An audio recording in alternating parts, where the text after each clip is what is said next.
What is the most terrifying kind of silence? Is it the silence of a tomb, or is it the silence of a place that should be filled with life, but is not? In December of 1872, in the middle of the vast Atlantic Ocean, a Canadian vessel named the Dei Gratia spotted a ship drifting aimlessly. It was a brigantine, her sails perfectly set, moving steadily but erratically, as if guided by a phantom helmsman. As they drew closer, they recognized her, the American merchant ship, the Mary Celeste. They hailed her. There was no answer.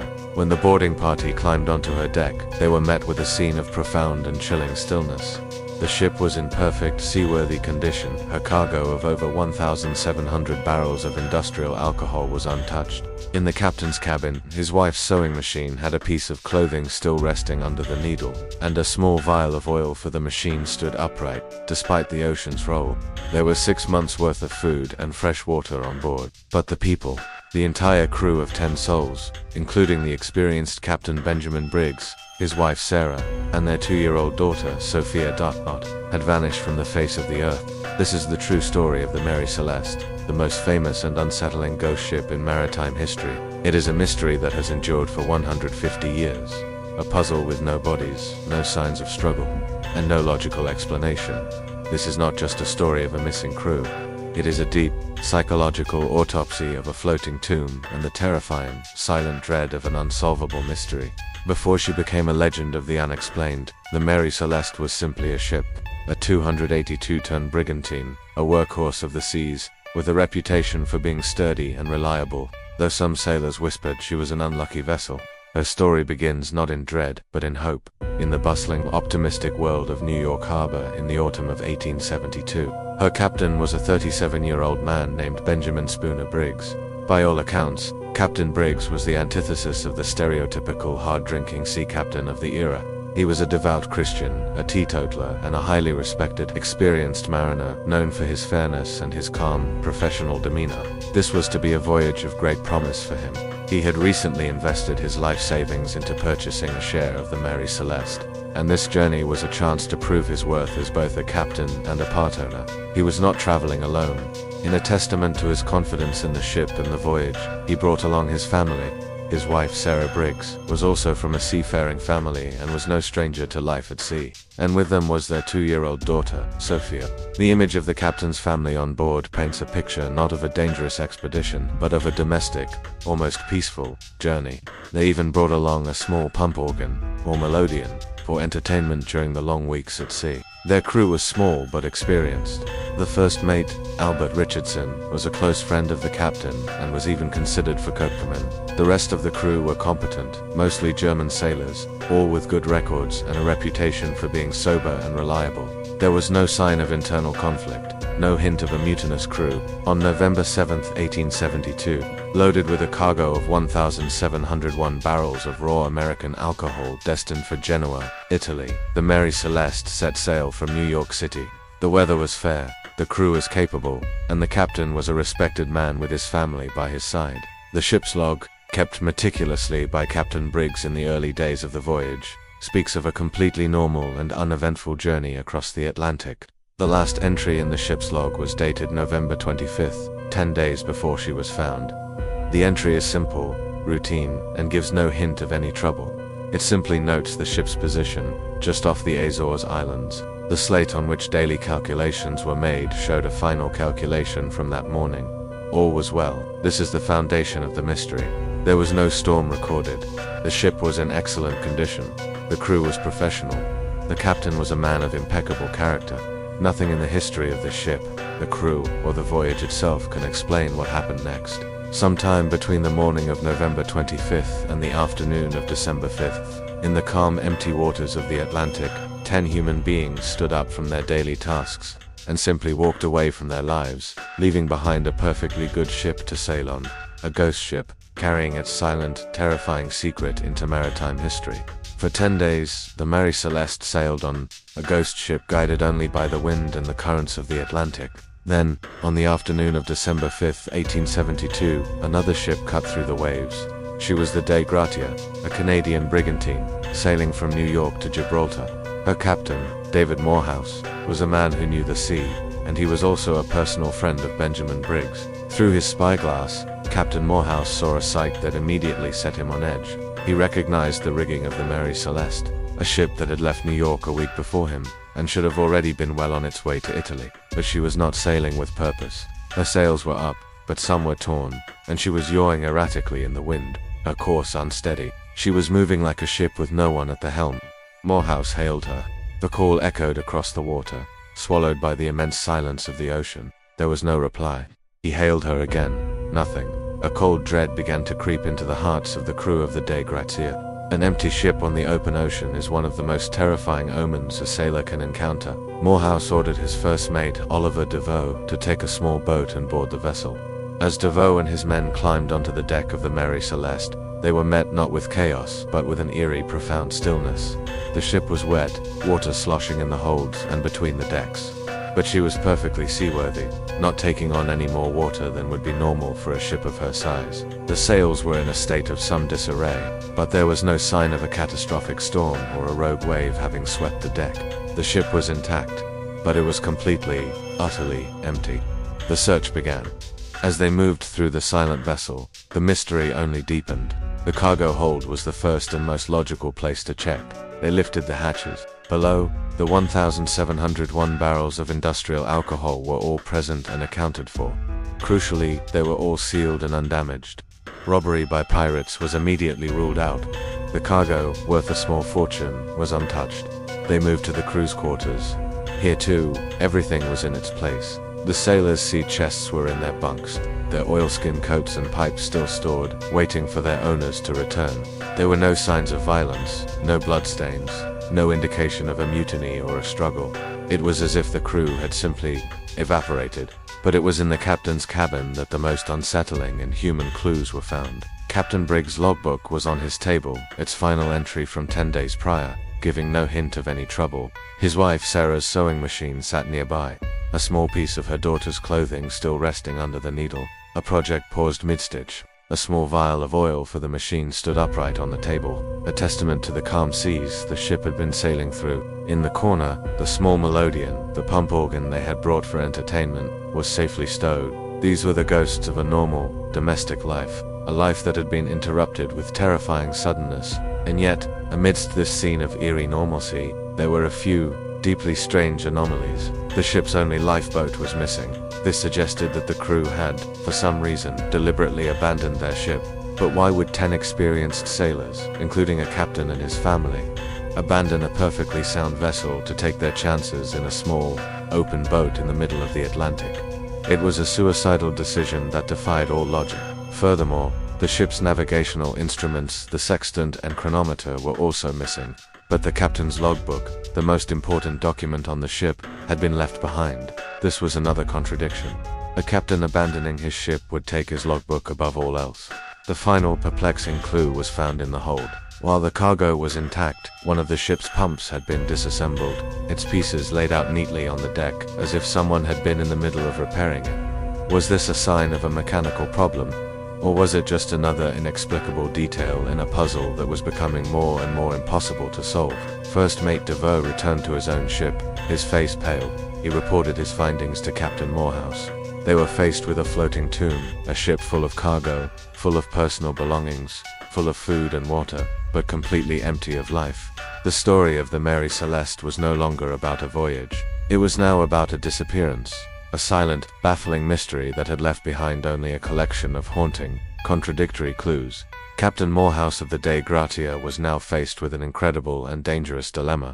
The law of the sea was clear. A ship found abandoned, or derelict, could be claimed for salvage. The crew that brought her safely to port was entitled to a significant portion of the value of the ship and its cargo. The Mary Celeste, with its valuable load of industrial alcohol, was a potential fortune, a life-changing prize. But to claim that prize was a monumental risk. Morehouse would have to split his own crew, sending a handful of his best men to sail the ghost ship thousands of miles to the nearest port, Gibraltar. This would leave his own vessel dangerously understaffed, and the Mary Celeste itself, for all its seaworthy appearance, was a deeply unsettling place. It was a ship tainted by an unknown tragedy, and sailors are a superstitious people. To take command of a ghost ship was to invite its curse upon yourself. After a tense discussion, the lure of the prize money won out. First mate Oliver DeVoe, a man of steady nerve, volunteered to lead a small prize crew. They would sail the Mary Celeste alongside their own ship, a strange and silent sister, on the long journey to Gibraltar. Imagine the psychology of that voyage.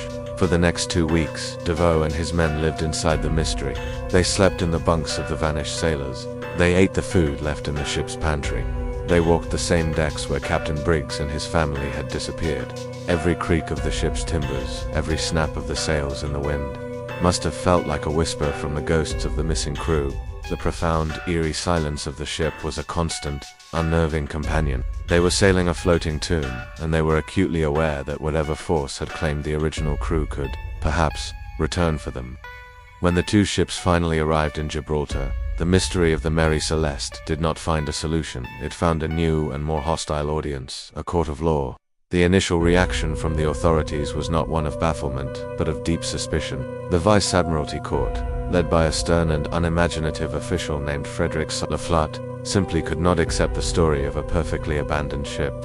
In his mind, a crime had been committed, and the most likely criminals were the very men who had brought the ship to port. The court's investigation was driven by a single damning theory that the crew of the Dei Gratia had murdered Captain Briggs and his crew in a drunken, violent mutiny and had concocted the ghost ship story to claim the salvage money. The investigation became an inquisition. Frederick Soliflood ordered the Mary Celeste to be torn apart in a search for evidence of foul play.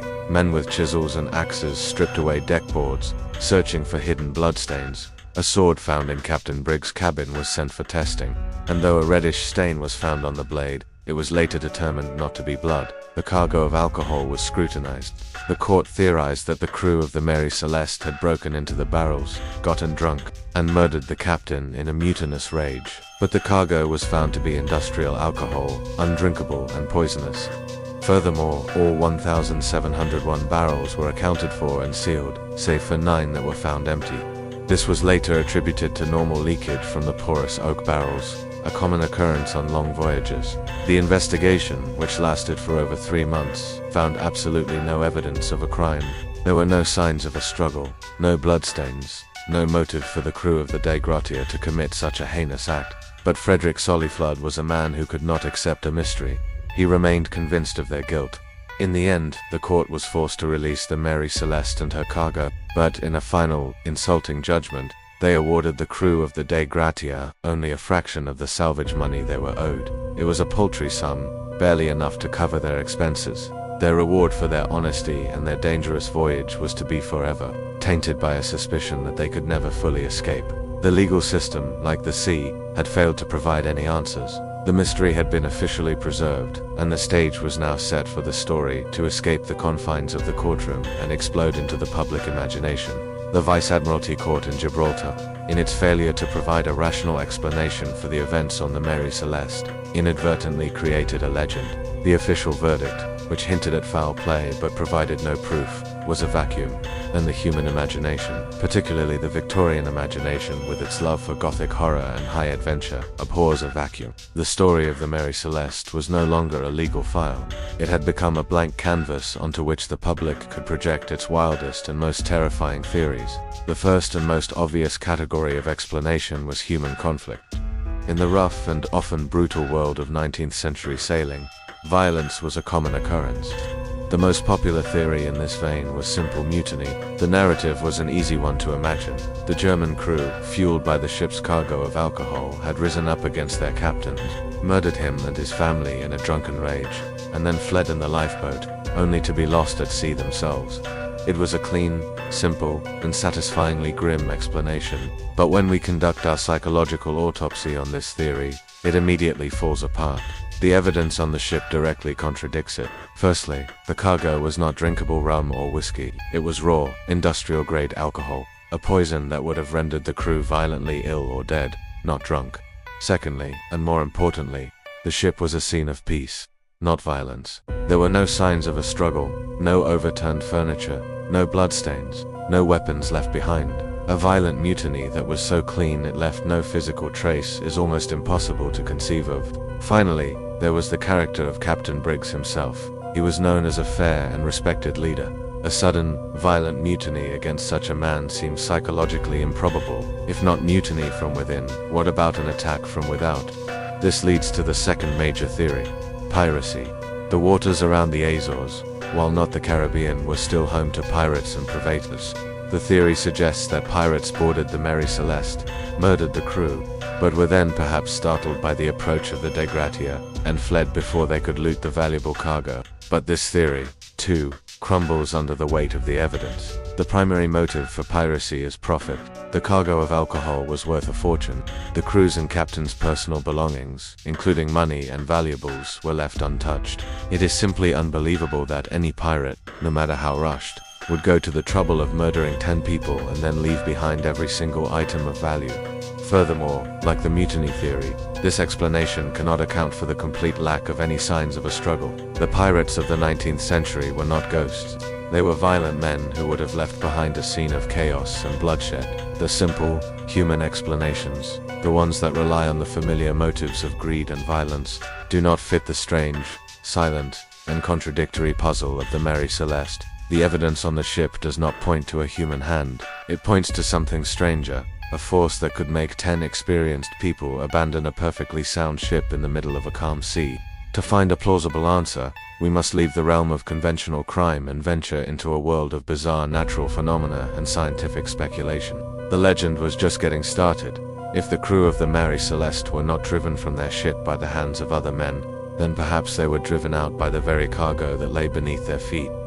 This brings us to one of the most enduring and scientifically plausible explanations for the mystery: the exploding cargo theory. This theory suggests that the crew abandoned their ship not because of what was happening, but because of what they thought was about to happen.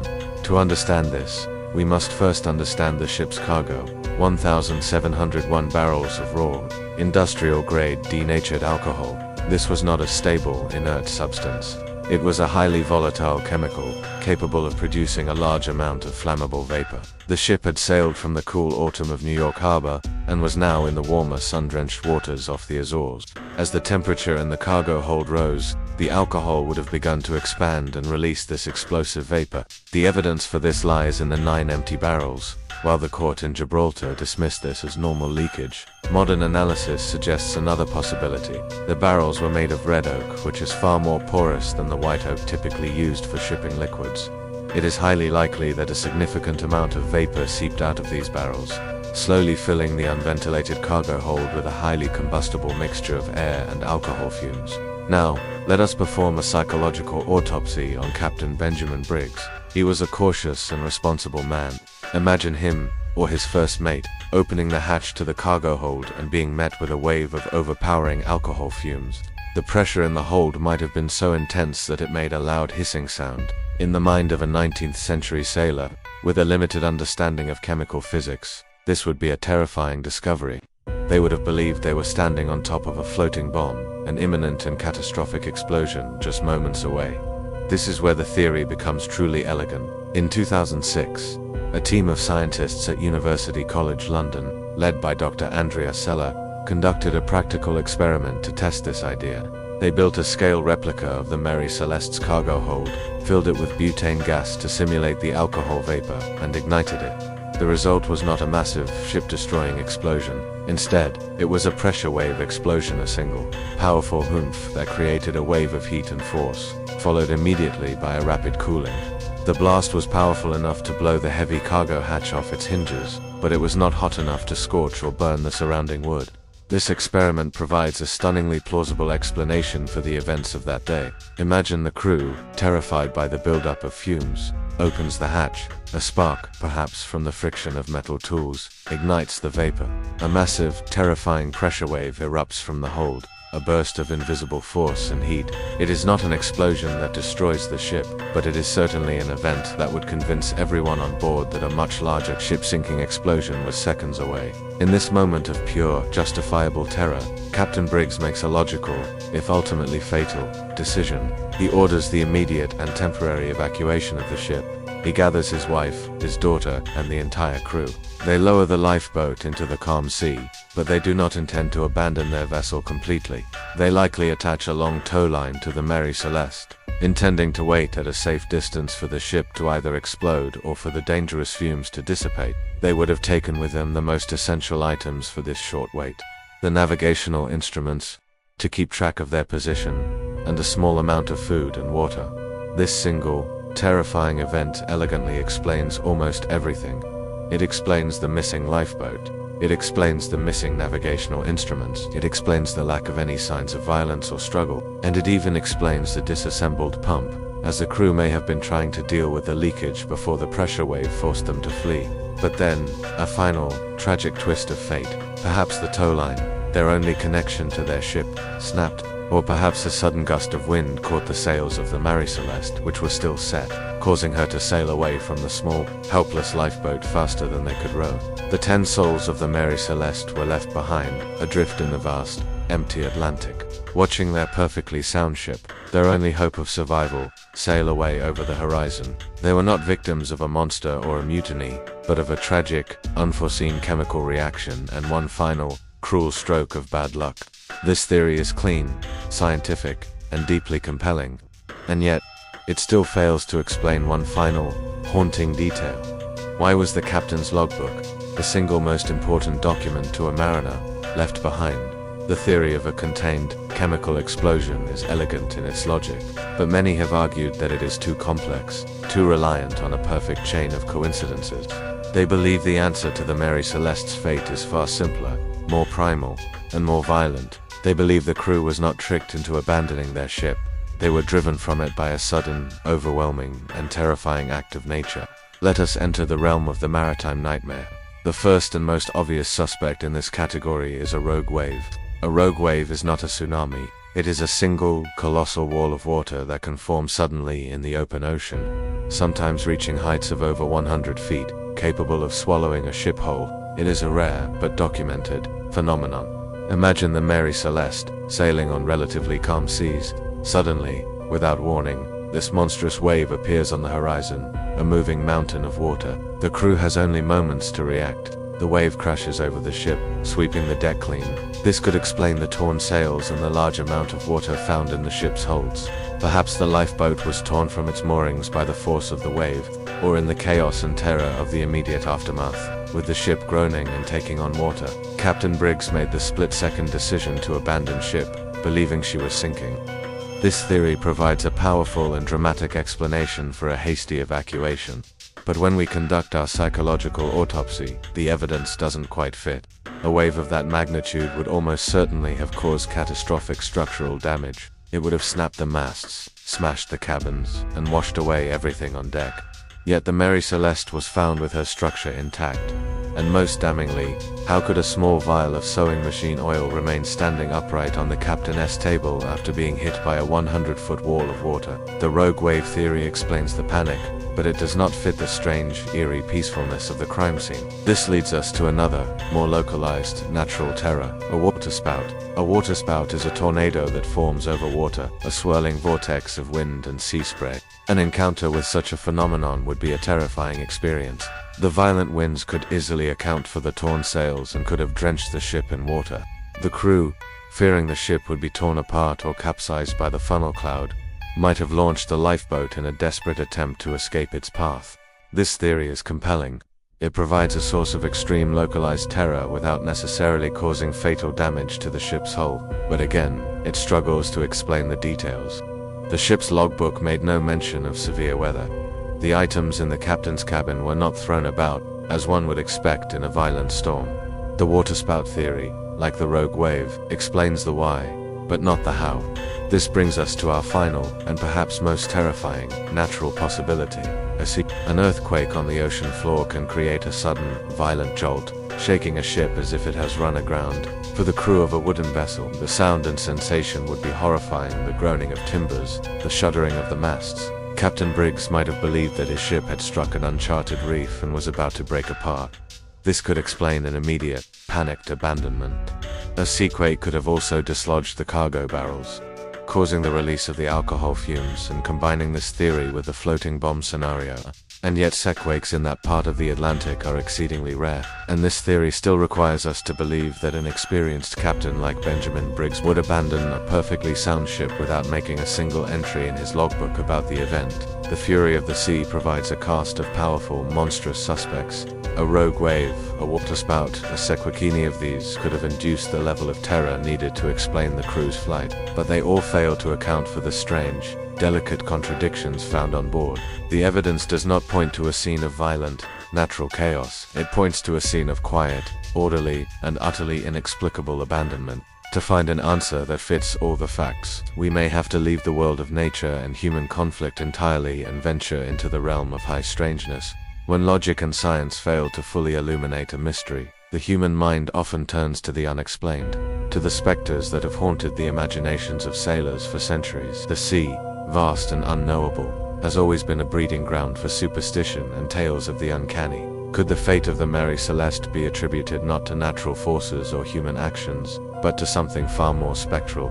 One enduring theory, fueled by the romanticism of the Victorian era and the very real fear of the unknown depths, involves sea monsters. Imagine the crew, sailing on a calm night, when a colossal creature, perhaps a giant squid, a kraken, or some other unimaginable leviathan of the deep rises from the depths.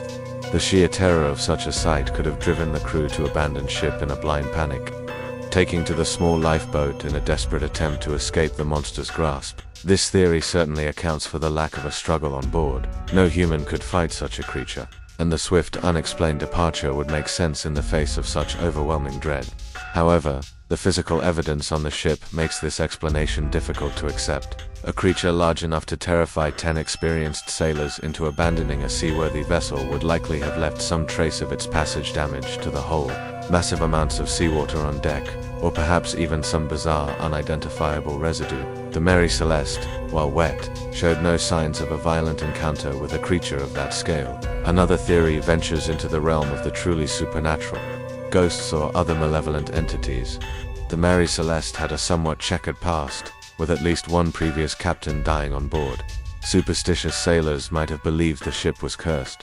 Could some malevolent spirit have manifested, driving the crew to madness and forcing them to flee into the open sea? This theory, while appealing to the Gothic sensibilities surrounding the mystery, is impossible to prove or disprove with any tangible evidence. It relies purely on conjecture and the age-old fear of the spectral unknown. A more grounded, yet still unsettling, theory involves hallucinations or mass hysteria. Perhaps a bad batch of food or water, or even some unknown natural phenomenon like unusual atmospheric conditions, could have induced a state of collective delusion among the crew. Imagine them all suddenly gripped by a shared, terrifying vision, a phantom monster on the horizon, or a feeling of imminent doom so powerful that it overrides all reason and forces them to abandon ship in a state of panicked unreality.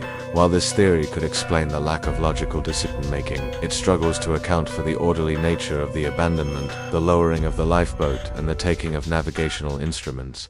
Mass hysteria is typically chaotic, not coordinated. Finally, we must touch upon the most outlandish, yet stubbornly persistent, of all fringe theories: alien abduction. The idea that beings from another world might have silently swept aboard the Mary Celeste and removed its crew leaves no earthly trace and explains absolutely nothing while simultaneously explaining everything. It is the ultimate surrender to the unknowable. These spectral theories, while captivating and entertaining, ultimately reside in the realm of pure speculation. They fill the void left by the lack of concrete evidence with shadows and whispers. They speak to our primal fear of the unknown and the vast, indifferent power of the sea. But in our psychological autopsy of this enduring mystery, we must always return to the tangible clues, to the physical reality of that empty ship, sailing silently on the waves. And it is in those silent clues that the most enduring and perhaps most terrifying answers still lie hidden. For a century and a half, the greatest minds in naval history, forensic science, and storytelling have thrown themselves against the silent, stone walls of the Mary Celeste mystery, and all of them have been broken. The case endures, not because of a lack of theories, but because of a surplus of them. It is a perfect, self-contained enigma, a masterclass in contradiction that seems deliberately designed to defy a simple solution. To understand its power, we must conduct a psychological autopsy on the mystery itself. The enduring dread of the Mary Celeste is built upon three powerful psychological pillars. Pillar 1. The absence of a motive. Human beings are creatures of motive. We understand crime when we understand the why. Greed, revenge, passion, survival, these are the familiar engines of human action. But the Mary Celeste offers no such comfort. The cargo was untouched, ruling out piracy or simple robbery. The crew had good records and a respected captain, making a violent mutiny seem psychologically improbable. There was no clear reason for anyone to commit a crime.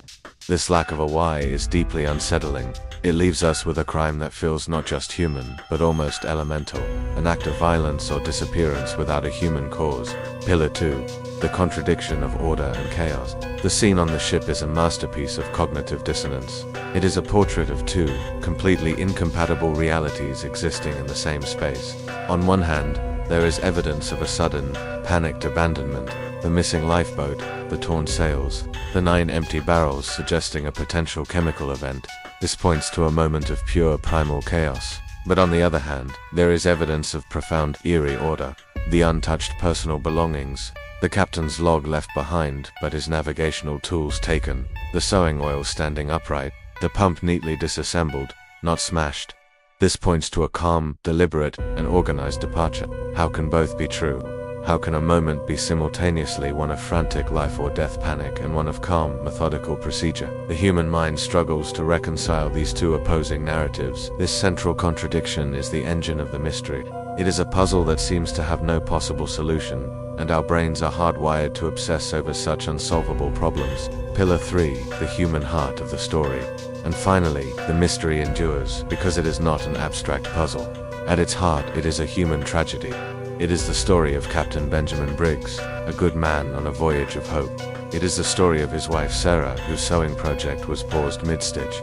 And most hauntingly, it is the story of their 2-year-old daughter, Sophia. The presence of a child transforms the story from a simple maritime mystery into a profound and heartbreaking loss. It is the thought of this little girl vanished into the vast, indifferent emptiness of the ocean that gives the story its soul-crushing weight.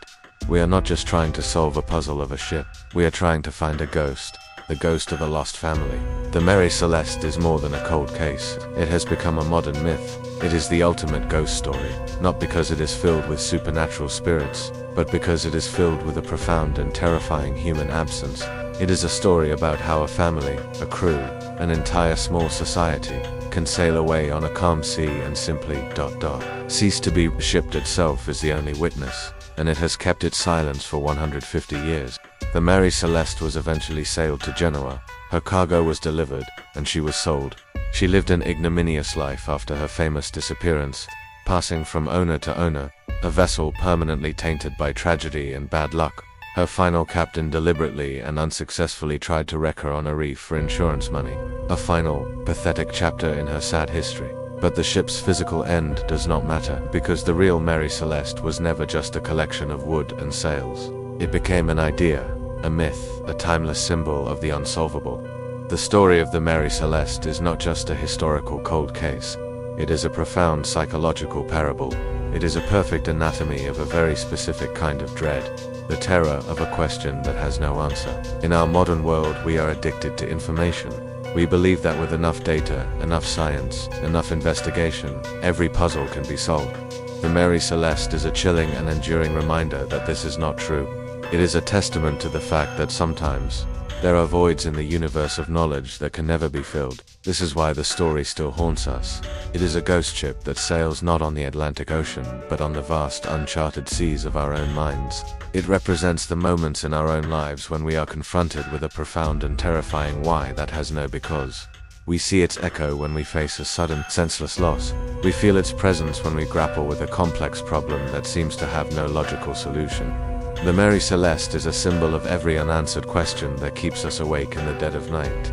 The theories we have, explored mutiny, pirates, explosions, sea monsters, all attempts to impose a narrative, to force a human logic onto an event that seems to defy it. We create these stories because the alternative that the universe can be chaotic, random, and permanently unknowable is a far more terrifying thought.